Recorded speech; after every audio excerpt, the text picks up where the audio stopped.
Hey guys, I know it's been a long time since I've been making any video for DirecTV or stuff like that, but I just couldn't help myself with this one.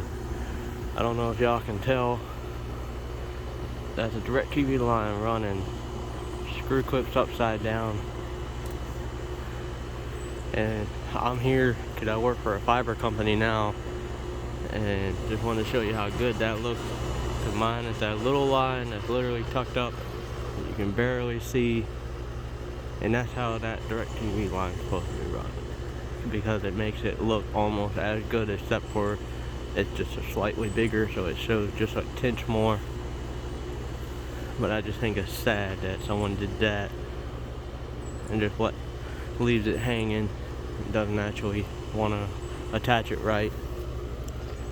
The mess they left down here, see, not even grounded right.